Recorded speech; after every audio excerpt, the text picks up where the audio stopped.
Hey everyone, welcome to episode 65 of PixlFeed Radio. I'm here with Mike Sarraille and George Randall. They're the co-authors of a book named The Talent War, which is how special operations and great organizations win on talent. Man, you guys, you do, Mike, you do look like a military guy. I can tell just by looking at you, man. That's a compliment. That's a good thing. Take me into a box, man. Take me into a box. So for those of you, he's basically saying I'm old, Mike. I don't look as young and as handsome as you. I think that's what he's trying to get at right there. Well, both of you guys don't chat, so I can tell you guys been through the ringer a time or two, and it explains a lot why you guys started this company. So for those that don't know what the company is, what is the Talent War Group, and how do you guys help businesses? Because I like what you guys are doing, and I don't want to butcher the mission statement here. No worries, and I appreciate that. So Talent War Group is also aligned with a company called EF Overwatch. Combined, what they are is an executive search firm and a talent advisory. So not only do we go out and find very senior level leaders for small to mid-sized businesses, we also pretty much close the gap for those same small to mid-sized businesses in terms of talent advising. So if they have a gap, this is where George, Tom Lokar, Walden, and myself come into play to assist them not only with making the HR function strategic, but also creating leadership development and talent management programs. George? No, Mike hit it. I think, we've got a company here that really covers the gamut when it comes to elite and exceptional talent. How to get it, how to find it, and also diagnosing, what is the best great leader for your company and where you're going. One thing I'll add is a lot of companies are like, hey, HR function is not really that important. And they're completely wrong. If special operations is not the business case example of, you better have a badass, strategically minded HR function, because when you do, that means you're filtering great talent into your organization, which means you have the right people in the right seats, solving problems at their levels and seizing opportunities, which means you outmaneuver your competition at a different rate. So you're looking at it as a strategic point of view, which I think it's a great way to look at it, because I deal with some of the companies that I deal with, with consulting and some of my clients.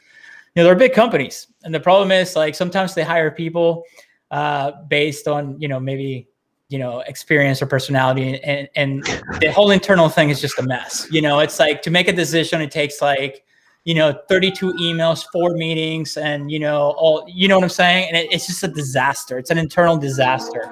So with the experience that you guys have and the background that you guys have, I can only imagine the type of people you guys match these companies with that work with you guys, and how you set up the whole chain of command, right? George? I was going to tell you, Mike said it really, really well when we started out, and we were talking with our very first client. We kind of put a marker on the ground, or in the ground, and basically that is, the first thing a company needs to care about is leadership. And if that's not their focus when it comes to hiring, we're not for you.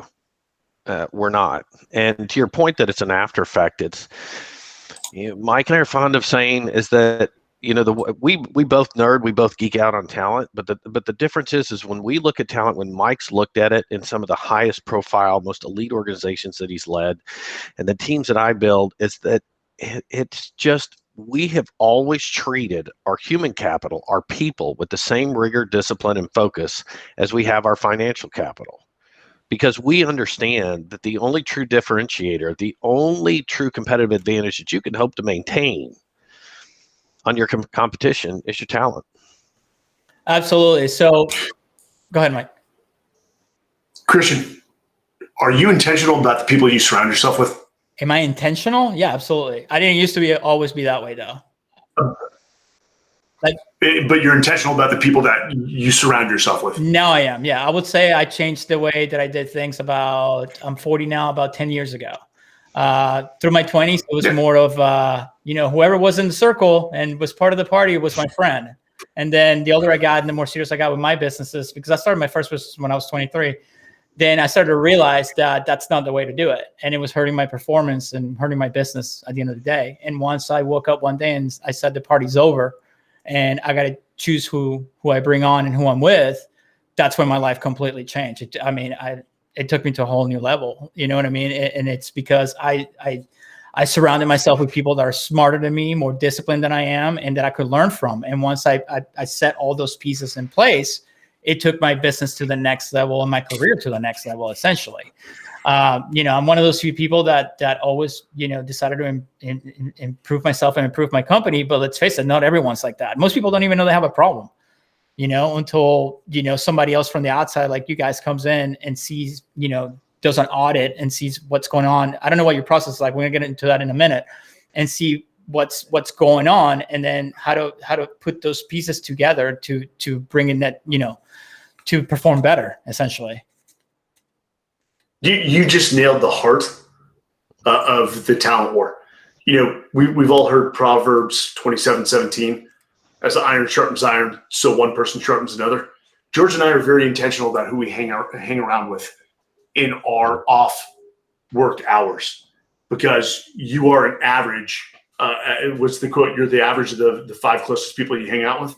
Yeah, it's something like that. Why would business be any different? You should be very intentional about the people that you bring into your organization, because it just takes one. You can build a great organization with a legacy of leadership, and it just takes one bad hire to bring them in and to completely destroy that, to destroy all capital you've built over a 5, 10, 15-year existence. This game is not to be taken lightly, and that's why George and I are very serious about the talent game. You've got to make sure that you're bringing in people that are multipliers to the organization as a whole, not detractors, not medium-level performers. You need rock stars in every position, from the bottom all the way to the top. 100%. One of the things that I've always said, and this is just from my experience, is I tell people all the time, like, people ask me, it's like, what is your process like? And I tell them all the time, I'm like, listen, when it comes to hiring somebody, I take my time, but I fire on the spot. So if I see that you're a cancer that's starting to spread between my team, you're out right away. Like, I can, growing up, I was that cancer when I worked for other people as a teenager. So I know when somebody does, it's not into or passionate about it, or they're just doing it for the money. So, I take my time when it comes to hire somebody, because it's an investment for your company, right? I mean, you want it to be an investment for your company. You want it to be a part of your team for a long, long time. I mean, not everybody's going to stay with you forever. Some of them might be working their way to start their own thing, and that's cool too. I'm okay with that. As long as that when you're with me, you're part of the team, and we work together to better the company and ourselves, as a team altogether. But one of the biggest mistakes that I've seen, just working with others, I don't know what it is. Like, they think they can't fire somebody if they're bringing problems, because they're not going to be able to find somebody else, or they don't want to deal with it. And that, to me, it's like one of the biggest mistakes. And I'm sure you guys see that all the time as well, right? Yeah, we see it all the time. And the other thing is people say, I take my time hiring. The question, that Mike and I, not even the question, we're asking, where are you spending that time when it comes to hiring?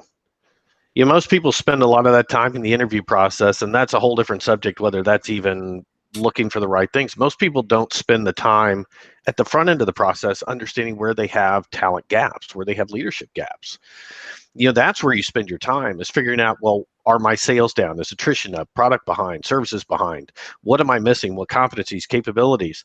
What do I need to attack and win? And then by role, what makes that person, or what attributes does that person need in that role to be successful? And spend some good time there. So we coach our clients all the time. Spend your time defining what success looks like for that particular role. Then you can go to market, and you'll save a whole lot of time, because you know what you're looking for. The adage that we give to people, it's like, most people are doing hiring. They go to the grocery store hungry. We all know what happens when you go to the grocery store hungry. You end up with a bunch of stuff that looks like it tastes good, looks good, tastes good. It's not good for you. Cupcakes. That's what I know with when I go hungry. And that's basically what you end up hiring, a bunch of cupcakes. And then I got to do double cardio. We don't eat it. Yeah, we don't eat cupcakes in the talent war group. No. So let's talk about a little bit about the process. So first of all, who's the type of client? What are the type of clients that you guys work with? What size businesses? And then let's get a little bit into the process and what's the biggest pain points that you guys find when working with these businesses. So we really focus on the small to mid-size business sectors, industry agnostic. And as you know, the definition of small to mid-size can be anywhere from 1 million to 1 billion, and as many as 50 employees to 1,000 or more employees. Right. The reason I say industry agnostic is really we are a leadership acquisition firm, is that we'll place general managers, which there's no better accolade in life than being known as a general manager. When you become a general or an admiral in the military, your title is now a general officer, which means you can move into any function, take command, and lead. But I think the common thread, and I'll defer to George here, is that these are good, hardworking Americans, owners, usually privately owned, that recognize there is a deficit of talent in the market. I spoke with a former CEO last night, and it was actually sort of demoralizing because he said, you know what, the biggest factor I've seen in the multiple businesses I've led is the deficit, the total lack of talent in the market. Yep. And we're industry agnostic, but Mike and I are believers that the most powerful force in the world is the U.S. economy. We'll work with big companies, but the leaders that we work with, the leaders that we go to great lengths to select and coach and mentor, are those people who are wanting to make a significant and immediate impact. And sometimes that's a little bit harder in the bigger companies. You get to be a small cog in a huge wheel. And the leaders that we've had leaders that have led 1,000-person organizations. We work with some of the absolute best that you're ever going to find. But they're all driven. They're all results driven. They don't want to play a small role. They want to make a big impact. And so in small and medium businesses, like Mike said, that's where we're finding our sweet spot because the leaders match up there so well and can make a difference immediately. And they're not burdened by the 6-month process to get something done through a bureaucracy of a much, much larger company. Right. So what is the process like? When you work with this small and mid-sized businesses, when they reach out to you guys, it's basically they already have lined up what they're looking for. And is there a special process that you guys, I'm assuming you have a process that you go through to identify the people that will work best with them. What is that process like? Well, one of the first things is, yes, you're absolutely right. People come to us and they generally have, okay, here's the position title, here's the laundry list of requirements, this is what we're looking for. One of the first things, and Mike led the way when he created this firm, is we've got to check that leadership is first and foremost on their mind, not industry experience. Second of all, we want to understand the context behind the role. There's so many other executive firms out there. They hear a title, they hear a role, they look at an org chart, they take a list of requirements, and they start slamming profiles or resumes against that opening. We want to understand the business. We want to understand the business trajectory, the business pain points. How does this role interact with other roles in the company?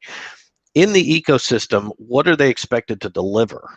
And then we go into the success attributes. We need to understand the entire context because there's many times people have come, I had a call 35 minutes ago. Hey, we want a CFO.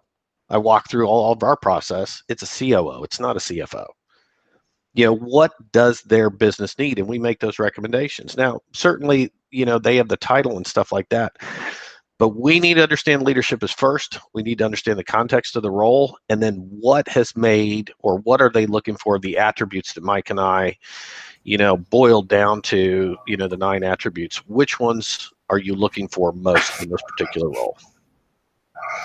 That's an interesting. I'll always take a opportunity to brag on my friends, which I think George said, hey, I did a good job founding this company.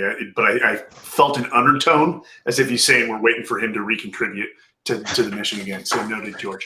But no, when George, who's a managing partner and Carly Walden, who's our president and COO, who's younger and quite frankly more effective and better than both George and I combined, as well as Tom Lokar, who's the former CHRO of Mitel. When they get on with these business leaders, sometimes these business leaders don't know what they're looking for, and when we hear that's fine. You know, this wasn't a course in entrepreneurship 101 or an MBA. This is the subject they don't teach. This is why it's so hard. And when you do something for the first time, you've got the deer in the headlights look. And when I watch Carly, Tom, and George get on the phone to diagnose what they need, often companies will come to us and say, "Hey, we need a COO." And actually, after Carly and George talk to them, they're like, "Actually, what you need is, it sounds like you need two separate roles," and we'll articulate why. And often our clients are like, the fact that we walked through that intake process, as George said, wanting to know what they truly need and what they're looking for. Carly and George have that experience having worked, senior level HR and talent acquisition in tech, cybersecurity, the finance sector, retail, manufacturing. They've seen it all. And because of that, and the fact that they're just always seeking self-improvement and they're always engaging in self-reflection, that's why I think, our company is set apart, man. It's always the team. I believe I have the best team, and I believe Talent War Group is disrupting sort of the HR space. Mm-hmm. Two things that I got from what both of you guys just said. One keyword that you brought up, what do you call it, George? It was leadership. That it's not just what's on the resume as far as like the experience or whatever. And I think that's one thing that I hear. Okay, I'm in social media all day long. That's my job. So I see all these kids like on TikTok or, well, not so much Facebook, but TikTok, Snapchat, all that stuff. I keep up with all this stuff, and even Reddit. They go to school, they bust their ass, they get a degree. Obviously it's not like the 50s and 60s where not a lot of people had degrees. But then they get out in the real world and they're trying to find a job, and they're fighting basically an AI system who's looking for keywords on their resume. And then if that one keyword is not there, it gets kicked out of the system. So they don't even get the opportunity. And then the other thing that happens is like, you have some of these kids that are hungry to get a job, because there's this, I know millennials and Gen Zers or whatever you want to call them that are super successful, more than I am, just with what they've done. So that myth out there, that is, and I got to stick for them on this one. It's like that they're just all lazy. They're all like, it's a whole whatever. Like, I can tell you, like, a lot of it is so far from the truth. And all these kids, all they want is an opportunity. And then I've met some of them, and it's just like, yes, I don't have, just the entry level position. It's 10 years experience. Like, I see the post all the time. It's like, this makes no sense. Yeah. Some of these kids, I work with some of them, man. It's like they had to do something because they couldn't find a job. And now some of them are just crushing it. They're kicking ass because they were so passionate about working hard, but they just don't get the opportunity. And I think that's like, that's why I really want to touch on that. It's not just about the experience. It's about like the leadership. And when you get to meet a person, you can see that fire on them, and you say, you know what, I can bring this kid on like at the lower level. And if I can just train him the right way and put him with the right team, they can completely, totally excel at the role. Right. That's Mike. He's like a human divine. This is the generation. The generation. Yeah, I call this the generation game. Every generation wants to just bag and denigrate the next generation, that they're not as good as they were. First off, I watched millennials lead on the battlefield and do some of the most selfless, just awe-inspiring things ever. We hire out of a local university here called St. Edward's University. We have a great relationship with them. And none of these of our subordinate leaders, they're not employees, they're our future leaders, are all 21 to 23 and are some of the most talented individuals I've ever met. I would caution the baby boomers and the Gen Xers to be very sparse and intentional with their words, because the millennials and the Gen Zs are watching us, just saying, we're waiting for you guys to get out of the way, especially with it happening in 2020 and this presidential election and everything that's going on. I don't blame them. I'm actually embarrassed for our generations right now. Yeah. Yeah. I mean, you did bring up a good point. And Mike and I spent a lot of time talking about that experience factor. At the very beginning of our book, special operations had to become experts in potential-based hiring. And I'm with you. I've watched the companies I've joined. They put out, oh, we have this entry-level position. I need 5, 6, 7 years of experience. Why? You go back to a hiring manager and ask them why. They can't tell you. Right. I challenge you to find one that can come up with how 3 years was better than 1 year with a person with drive, integrity, humility. The experience factor, companies over-rotate because it's the default position. It's lazy. And they don't define what it takes in the attributes, the characteristics of a human being, what defines talent, what defines success in that role. So the lazy thing is, well, you know what, I'll list out all of these requirements. So if the hire goes bad, I can at least tell my boss, well, on paper, they looked really, really good, and blah, blah, blah. Experience is overrated. Now, we know that there are certain functions.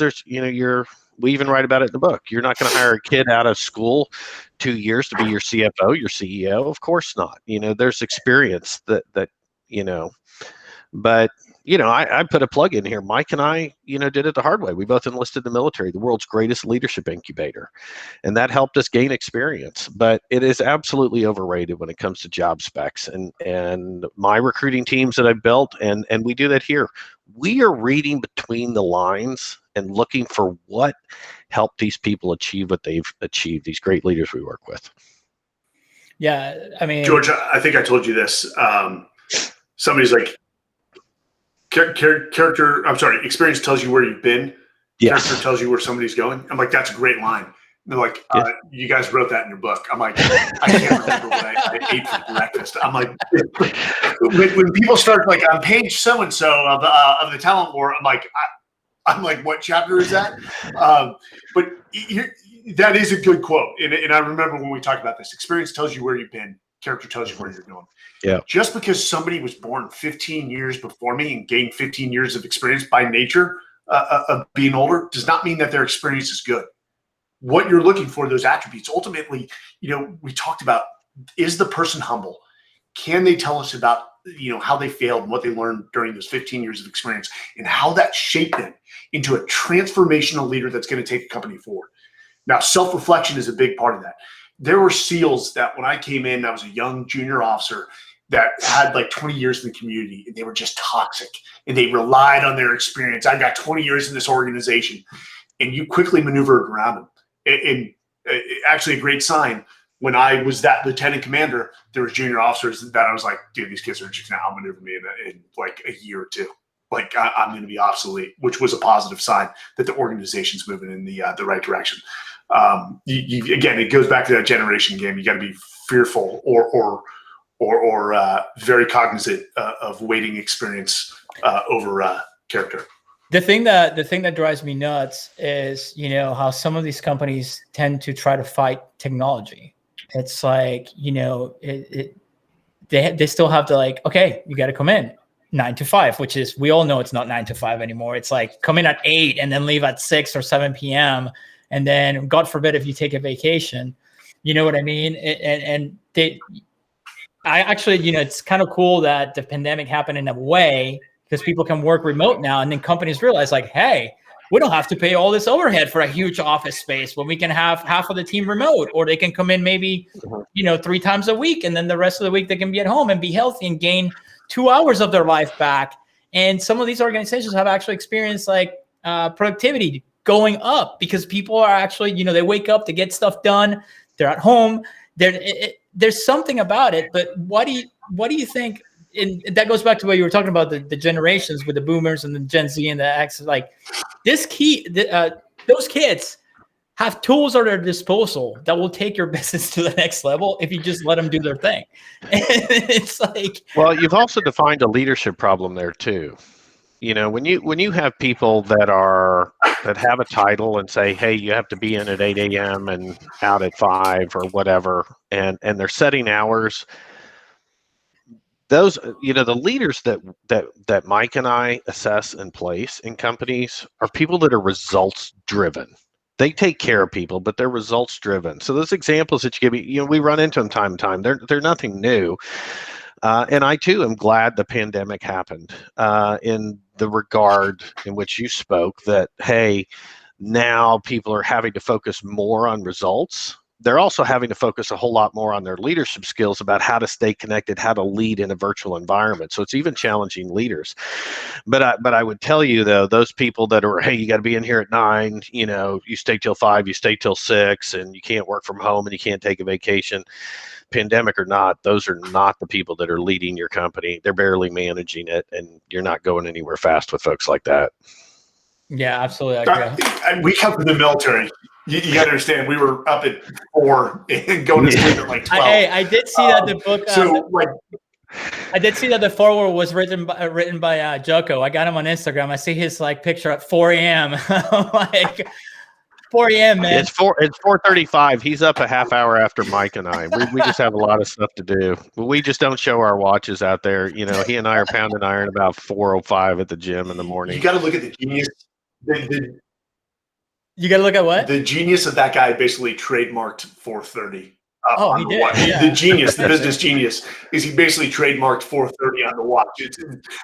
I hand it to Jocko, but I mean, to us, you got to understand we're shaped by our perceptions. To George and I, we're like 8 to 5 seems like a vacation, but there are pros and cons to a remote environment. One, I can understand when somebody's working from home, there's probably less distractions. They may be more productive to a degree, but when you're remote, you've got to be more disciplined with your communication because collaboration goes down and it's hard to build relationships in a virtual environment, or at least maybe for our generation.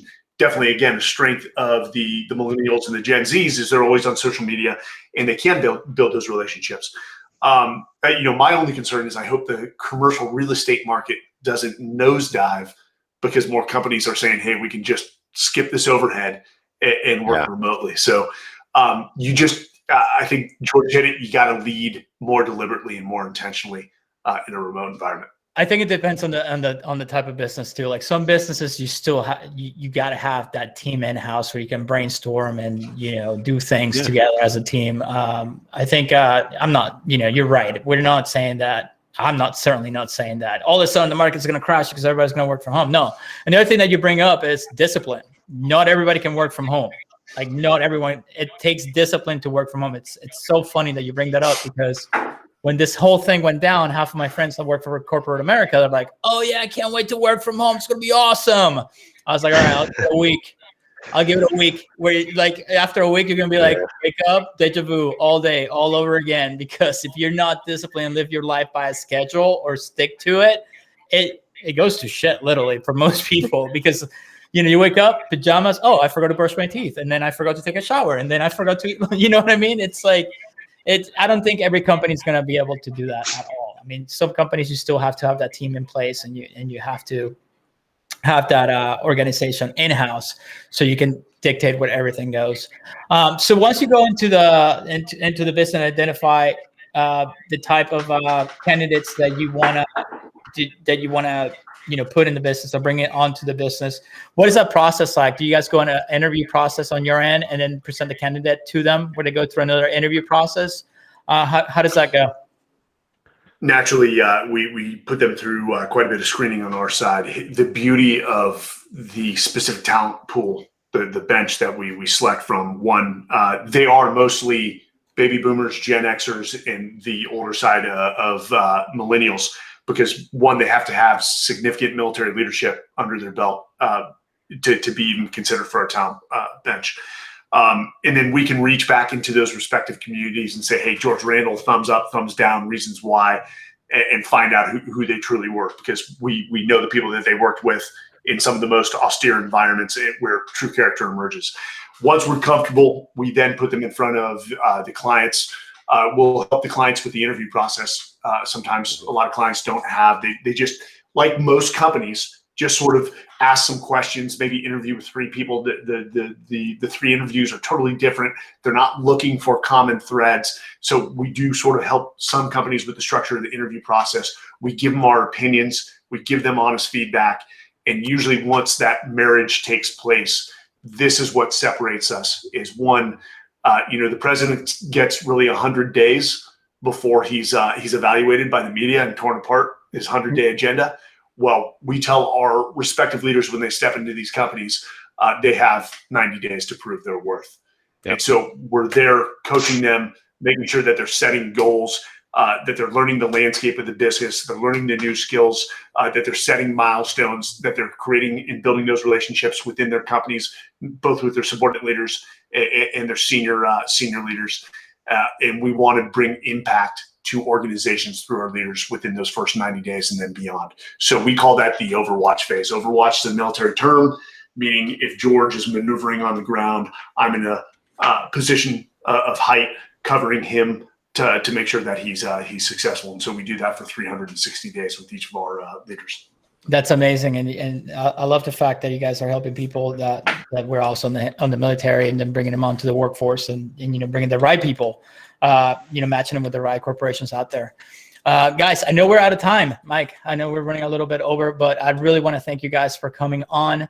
Everybody who's watching or listening, check out The Talent War, how special operations and great organizations win on talent. It's on Amazon right now. Check that out. If you're a company who's looking for great talent, the right type of talent, and the right people that you need inside your organization, talk to these guys. Where can everybody find you at? I'll put the links in the description, but just so for those who are listening, where can we go?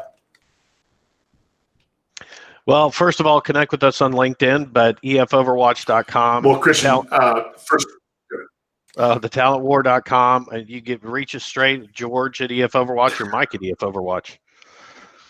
All right, guys, and I will put all those links in the description. And again, thank you so much, guys. I really appreciate having you on. And until next time, thank you so much. Thanks, man.